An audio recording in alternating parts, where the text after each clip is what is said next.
Hi Scorpio, welcome back to the Astrology 33 channel. I hope you guys are having a good holiday season and have a happy new year as well. This is your January 2025 tarot reading. Thank you to those of you who liked, viewed, shared, and subscribed to the channel. I appreciate all of that. For those of you new to the channel, as far as what we have in front of us, the Celtic crossword as always, and also pulled the 4 agreements and wisdom and oracle card for you guys. But we're actually going to start the reading off by rolling those astrology guys we have in front of us to get an idea of where your focus should be as far as that goes. Alright, we have Leo. And for you guys, Leo is your 10th house of career and social status. It's pretty quiet there in the zodiac for now, but of course, when we do get into February, there's going to be a full moon in Leo, so maybe the energy is going to be starting up for you guys a little early. All right, we have Venus. So Venus is currently in Aquarius, but it'll be in Pisces pretty much right at the start of January and all throughout that month. So it'll be basically going from your 4th house of home, roots, family to your 5th house of romance, creativity, and children. And we have 9. So 9th house energy for you guys is actually Cancer. And of course, we're going to have a full moon in Cancer around the 12th or 13th, I believe.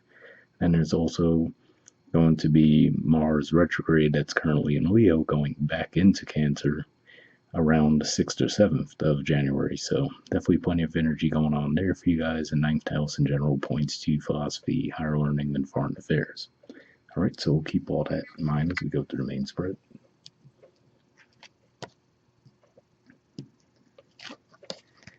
In the main situation position, we have the Knight of Wands, which is Sagittarius energy. And then challenging that, we have Judgment, which is actually a Scorpio energy for me. So looking at these two, I can see this playing out a couple different ways, but the main thing I'm getting is it looks like there's something that probably took place during Sagittarius season that you'll have an opportunity to have a do-over on. So in a simple sense, it makes sense as far as we basically just had Mercury retrograde in Sagittarius. So, that could have made things a little bit dicey during Sagittarius season in general. So now it could just be saying that as we start to progress through January, if there was some mistakes made around that time, there would be the opportunity to actually set that right in the month of January. And, given that for you guys, that's your 2nd house of finances, maybe for just a super generic example, maybe you went a little overboard with the spending during Sagittarius season, and now you'll actually get a chance to get back on track with that this month. All right, in the foundation position, we have the Empress. So yeah, this could actually somewhat align with what I was just saying there. Maybe you were being a little bit overindulgent, right? Which tends to happen for a lot of people anyway, just in general when holidays come up, end of the year, stuff like that, right? Then people like to hit the reset button when they enter into the new year. So maybe it's as simple as that for some of you. But yeah, at the very least, it says to me that you were staying in a receptive energy in the past. But again, like we said, the only downside of that is sometimes there could be a little overindulgence involved with that too. All right, in the past position, we have the 10 of Pentacles. So yeah, to me, this could also point to what we were saying. So like I said, given that that's a Sagittarius energy, for some of you, maybe you went a little bit overboard with the spending, right? At least this says to me that at the time you were in a good position to do so, right? So I don't think it's going to be ultimately a big setback for you guys, but that could have been where you were, you were just in that energy. So you felt like, why not spend some of it, right? So that could have been the energy you guys were embracing in the past. All right, and present energy, we have the High Priestess. So yeah, this is, the more spiritual side of that Empress energy, right? So it could just be saying that now you're just tuning more into your intuition, right? Maybe not needing as much external stimulation to bring you the comfort you're seeking. This is more of an internal energy. So yeah, it could just be saying that now, as you hit that reset button, you're, a little bit more relaxed, feeling more in your comfort zone, more in tune with your intuition as well. All right, and in the near future position, we have the 10 of Cups. And that could also just be saying that what brings you fulfillment might be changing too, right? So, like we said, if you were going a little overboard with the spending during Sag season, that could have been what was bringing you fulfillment, right? Feeding that Empress energy. And now as you move into the High Priestess energy, it's more like love and emotion-based happiness that's coming your way this month. And that makes sense as far as we're talking about the fact that Venus will be moving through your fifth house, which this is a Pisces energy as well. So that makes sense too. All right. The position of your influence in the situation, we have the Queen of Swords. So yeah, so to me, this says that you probably just have, maybe you were in a bit of a mental fog recently, right? So again, like I said, that could have been where the overindulgence was coming into play. Now it seems like you're adjusting and you're getting back in tune, and in doing so, you're like, okay, that was a fun phase while it lasted, right? But now you're getting refocused and adjusting your goals. All right, in the environment position, we have the Nine of Cups. So this is a good card to see too, because to me it says that ultimately what you do want is available to you, right? So like I said, even if you did set yourself back in some way over Sagittarius season, looks like in January you're not really going to be feeling a major residual effect from that. It looks like you'll just still be able to keep it rolling as we go through January, but just through, finding fulfillment in different ways.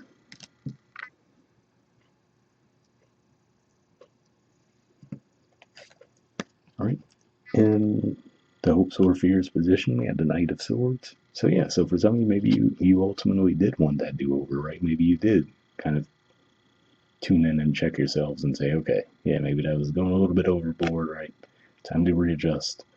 And it looks like I said, you will get the opportunity to do so. And the best part is it's not really going to set you back from what it seems. All right, and in the outcome position, we have the Ace of Wands. So yeah, so this looks like you're definitely going to be feeling a bit more action oriented as we get toward the end of the month. And I mean, at the very least, that could partially be due to, like we said, Mars retrograding into your ninth house, which could be a very adventurous energy. So even though it's retrograde, it might not manifest in the best ways, but it could definitely energize that area for you guys as well.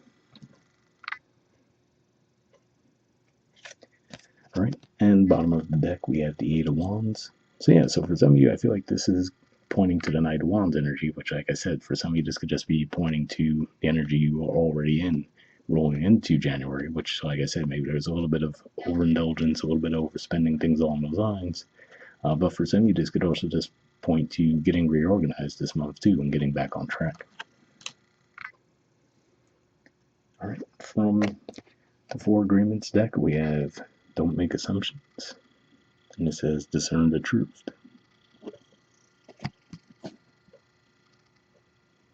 Right? It says the problem with making assumptions is that we believe they are the truth. We make an assumption, we misunderstand, we take it personally, then we react by sending emotional poison with our word. This creates a whole big drama for nothing. So yeah, that's another message that to me calls back to potentially the Mercury retrograde energy that we recently went through, right? So for some of you, if that was what this going overboard was about, maybe there was some kind of a misunderstanding with someone important to you. Could just be saying that this would be a good month to actually get that back on track as well. From the Wisdom Oracle, we have soulmates. Here's the artwork, and the number is 41. Let's see what this has to say.